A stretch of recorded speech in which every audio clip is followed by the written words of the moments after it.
infinity is endless. Billy Hillary, George Bush, everybody's getting it. Presidents, Supreme Court, justices, and senators run up in the White House, erase people, edit them, press delete, hit them in the chest.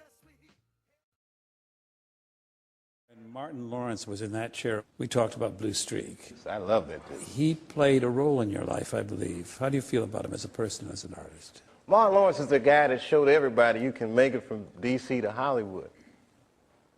And I had a personal stake in his success. Every time he did something, it made me feel inspired and really good. And he was always real nice to me. He'd sit me down, what's going on with you, baby boy?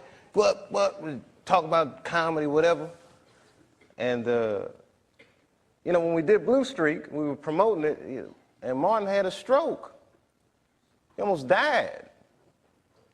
And then after that, I saw him, and I was like, oh, my God, Martin, are you okay? And he said, I got the best sleep I ever got in my life. That's how tough he is. So let me ask you this. What is happening in Hollywood that a guy that tough will be on the street waving a gun, screaming, they are trying to kill me? Yeah. What's going on? Why is Dave Chapelle going to Africa? Why does Mariah Carey make a $100 million deal and take her clothes off on TRL? A weak person cannot get to sit here and talk to you. Ain't no weak people talking to you. So what is happening in Hollywood?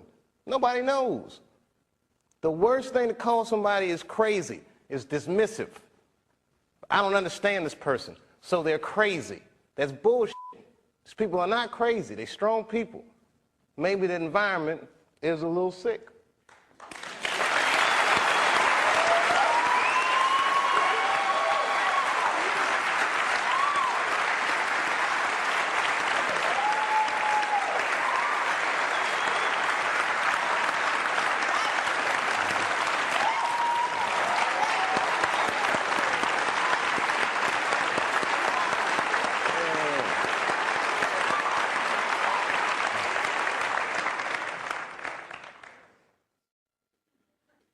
What did you mean, Dave, when you described your father's death in 1998 as the beginning of a terrible decline? I was 23 when I was doing Half Baked. I was getting ready to turn 24. And I was going through all the things that a dude goes through when it goes from one level to the next. I was starring in a movie that I wrote. So things start getting crazy around you. Yeah. And my 24th birthday was coming on August the 24th, and I said, this is going to be a big one. And the morning that I turned 24, phone rang, and my sister was like, Dad had a stroke. For the next year, I watched my father teeter on life and death. And it was just all this stuff, man. Like Dad was dying, the Half Baked didn't come out the way I wanted it to come out. I was real upset about that. Because it was a real cool script, and then I saw it, I was like, hey man, you made a weed movie for kids. And it wasn't for kids, the script, you know. It was all these things, so much pressure. Africa.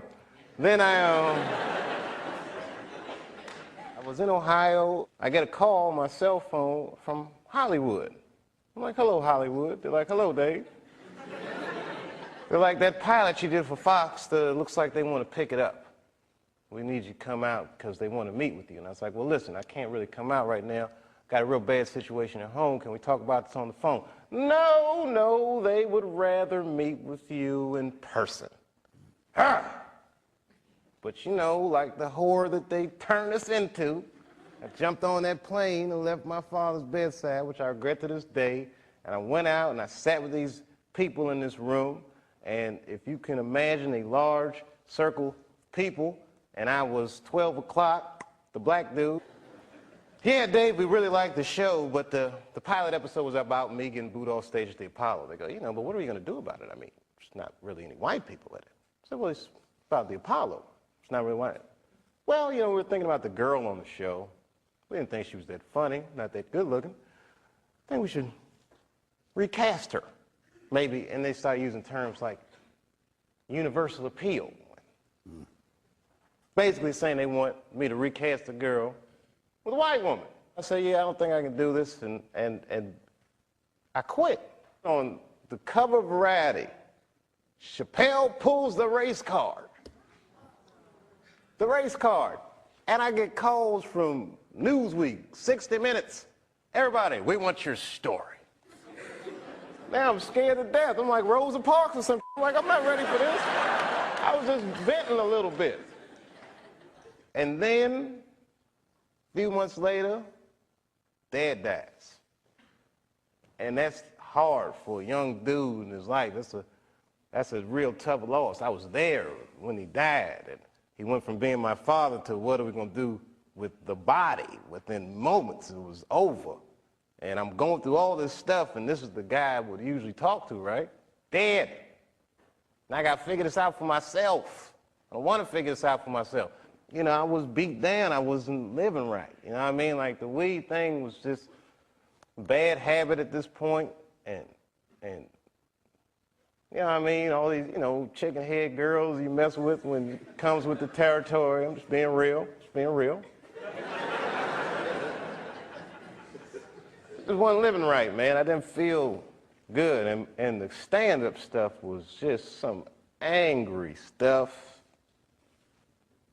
It was just like I was kind of bottoming out. But when my dad died, because I've been commuting back and forth to Ohio so much, that's when I bought the farm, which I called the you Hollywood farm. Did you stay in Yellow Springs for a while? I live there to this day. I live there to this day. I'm raising my kids there. Look, man, at that point in your life, it's something so real in contrast to what Hollywood is, a very powerful illusion. And when your dad died, it kind of just broke the spell, like, oh, this is bullshit. Look, I've been spending so much time doing this. What about my family? What about my friends? Wait, whatever happened to my friends? Damn, I don't even have any friends. Ugh. So I bounced, man. New Year's Eve, 1999, I moved into that farm, and that was it. As far as I was concerned, I was done with show business.